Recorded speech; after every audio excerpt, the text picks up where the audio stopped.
Other restaurants tell you support independent, but yet they don't support independent. They buy the cheapest foods, they buy the cheapest stuff to sell and make high margin dishes. So if I'm a dumbass and I'm pompous, let me tell you something. I could be making a lot more money running this restaurant, doing this restaurant than I am right now. I mean, like a lot more money.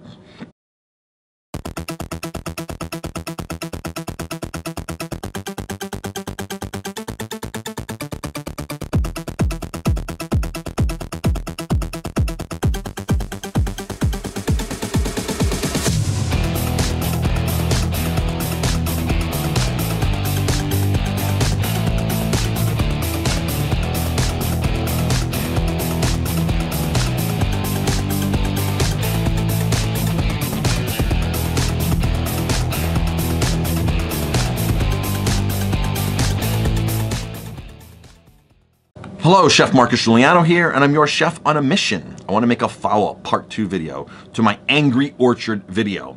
It seems like it stirred up some controversy on, I guess, I don't know, on me, saying that I was pompous. Some people left comments saying I was pompous and I'm a dumbass and things like that. So here's the deal. I want to explain the situation in my eyes and my view. I'm a small business owner. I own a small restaurant. I'm not some massive company, okay? The trend now is to, and it's been this way for the last decade or more, to shop local, support independent. That's the trend. But there's not many restaurant owners. Restaurant owners will tell you, shop independent, shop local, support me. I buy from the local farms. There's not many restaurants. I go to restaurants all the time that say, oh, we support local farms. I ask them, well, what do you have? Well, they have nothing because the season's not there. There's tons of stuff all season long. I go out of my way to support independent. Other restaurants tell you support independent, but yet they don't support independent. They buy the cheapest foods, they buy the cheapest stuff to sell and make high margin dishes. So if I'm a dumbass and I'm pompous, let me tell you something. I could be making a lot more money running this restaurant, doing this restaurant than I am right now. I mean, like a lot more money. So the problem with somebody like Angry Orchard, Angry Orchard comes into the Hudson Valley. They're owned by a big company. They come into the Hudson Valley, and at this point, they buy an orchard. They don't build something. They buy a previous orchard. They probably paid a lot of money, and the person probably got to retire, and that's not great. Perfect. That's the American dream. You get bought out. Perfect. I understand that. They now are giving you a show, smoke and mirrors over there. Sure, some of the apples they're using are local. Some of the ingredients are local that they're using. There's 80 cider makers in New York alone. 80 is the current total. I want to give my money to a small individual operation that I know where the dollar's going. I know they're paying employees fairly. I know they're making differences in the community. I know what they're doing. Angry Orchard is mixing apple concentrate into their product. Now here's what happens. Most likely it's coming from China, somewhere in South and Argentina, that's getting sprayed with harsh chemicals they don't allow here in the US. It's getting reduced into a concentrate, and then they're adding water, and then they're adding a natural flavoring. Here's the problem with this. They're producing a cheap product at a very high margin.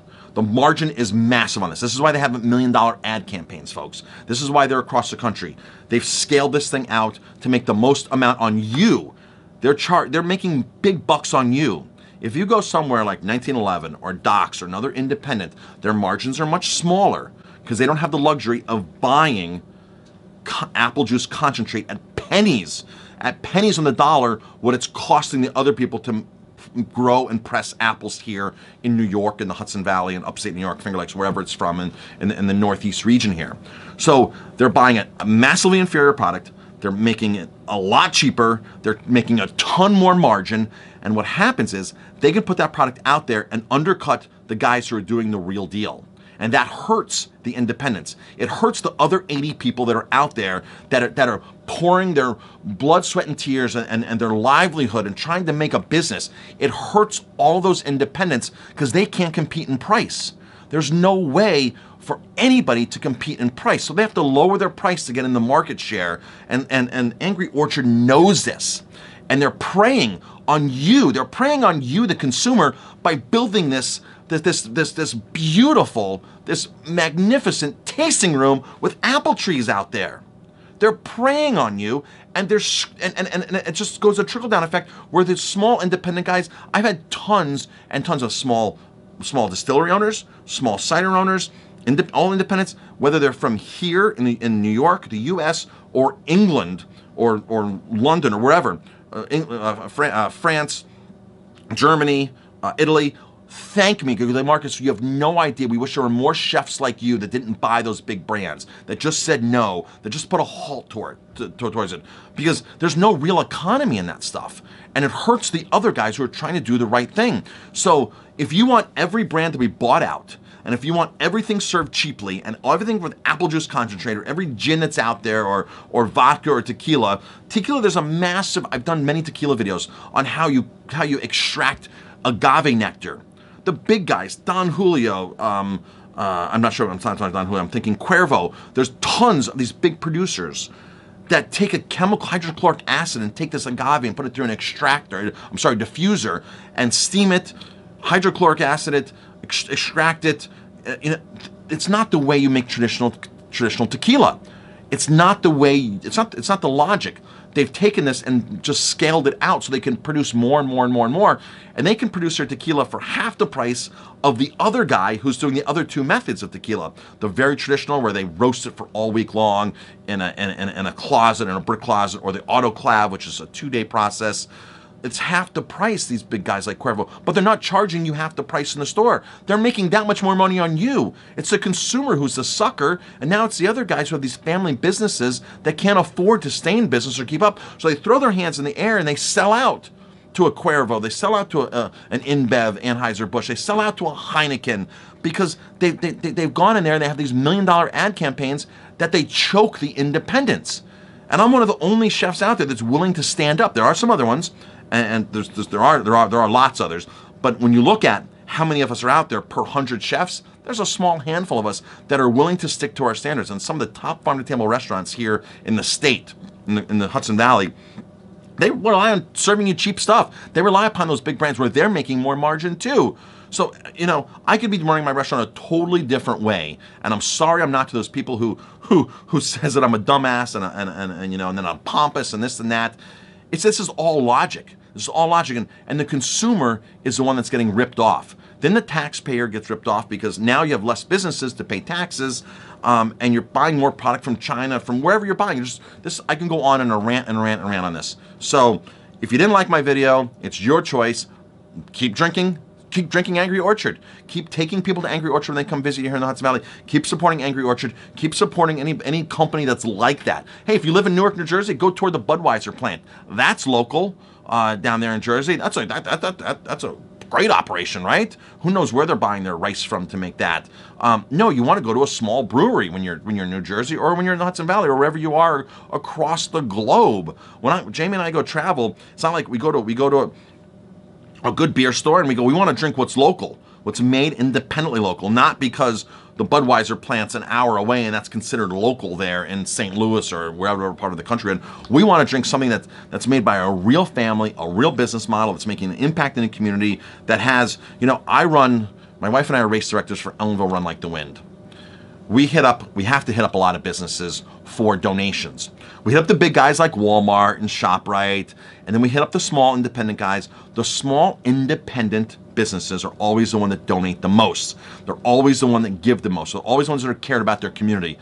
For the 3 years we've been doing this, that Walmart's been here, 0 from Walmart, 0, 0, 0. ShopRite donates water. But you have small stores that are doing so much less volume than ShopRite that are doing 5 to 10 times a donation. ShopRite could afford it. People come to us, we support back to the community 100%. We'll give you a gift card to auction, we'll do something. We will do something. I want to do a fundraiser? Come in one night. I'll donate 20% of my proceeds as a fundraiser to your group. Or we'll do something special. We'll do a catering job somewhere for something special, and we'll donate back to your cause. And these big companies don't do that. Of course, Sam Adams, Angry Orchard, Budweiser, and those big guys, they come in and they'll drop 10 grand on a donation for something, but it has to be big publicity, it has to be a big event, it has to be something big where they can get their logo on the back page or on the predominant spot of the website. So yeah, they do spend money to do that kind of stuff, but when it comes down to supporting good individual community causes, most of those companies just don't do it. And I personally know that, trying to go around raising funds for that. So that's my part 2 of Angry Orchard and why you should be angry at Angry Orchard. If you're not angry at Angry Orchard, keep supporting the product. Me, I'm going to look at those other 80 people, and that's who I'm going to support in my restaurant model, in my business. And the owners come here, they talk to me, they taste me on stuff. I can go there, I can visit. It's an amazing, this business has allowed us to meet amazing, amazing people. Whether they're in Mexico, Mexico, any part across the country, Italy, Spain, France, the people that come through my door and where we travel to because they're independents, the hospitality is amazing. Amazing, amazing, amazing. That doesn't happen in big companies. That doesn't happen in the big companies where the owner comes in on a Sunday. We drove right past the Jack Daniel's distillery last year, right past it on a Sunday, and people said, "Oh, you know, what do you have against Jack Daniel's?" Because we went to a distillery where the owner came in on a Sunday and gave us a 2.5, 3-hour tour, and we barrel sampled and we did all these things that we could have never done at Jack Daniel's. We don't even, who's the owner at Jack Daniel's? Who's the owner at Jim Beam? Yeah, some of these might be bigger family companies, but you know, when you go to these smaller independents, they appreciate the business more. I'm Chef Marcus Guiliano. Thanks for watching. If you like my videos, please hit like, subscribe. If you don't like what I'm saying, don't watch my video. But if you like what I'm saying, you know, leave a comment. If you don't like, leave a comment. I don't care. Just leave a comment. You know, the more comments you leave, the more views this gets. That's the part of the equation of the algorithm. The more you comment, the more viral it goes. Thanks for watching.